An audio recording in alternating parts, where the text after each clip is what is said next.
Tänapäeva juhtimise teeb keeruliseks nii-öelda vukamaailm. Meil on palju määramatust, mitmeti mõistetavust ja juhid väga sageli sellisel hetkel peavad rohkem süübima sellesse, mida nad ise tahavad, mis on nende käitumismotiiv ja seeläbi sättida enda juhtimisotsuseid.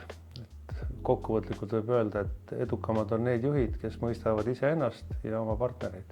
No eks on elus ikka nii, et kõige paremast kokast ei pruugi saada peakokk ja kõige paremast mängijast ei pruugi saada treenerit. Et nii nagu kõik oskused on ka juhtimisoskus arendatav ja seetõttu tuleb võtta seda nii-öelda eraldi professioonina, mida saab ja kindlasti on kõigil võimalik arendada. Ma usun ise, et organisatsioone ei saa arendada, et arendada saab inimesi, saab arendada juhte. Et tegelikult juht ei saa olla kunagi parem või tublim, kui on tema eneseteadlikkus. Nagu ütles kuulus psühholoog Carl Rogers, the way out is to go in. Ehk väljapääs on selles, et sa rohkem süübid enesesse.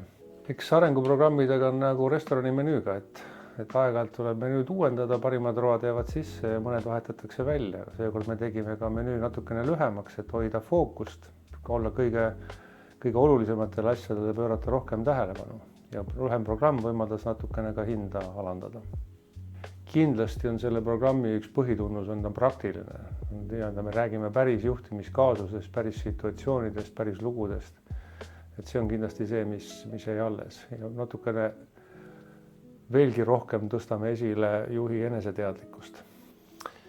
Juht ei saa kunagi valmis. Juht peab pidevalt ennast arendama. Et täiuslikke juhte pole olemas ja ma arvan, et üks võimalus igapäeva kiirest välja tulla ongi sellises arenguprogrammis, et koosolekute vahelistel perioodidel mõelda oma juhtimispõhimõtete üle võib jääda liiga napiks. See on hea võimalus võtta korraks aeg maha ja mõelda asjade üle sügavamalt.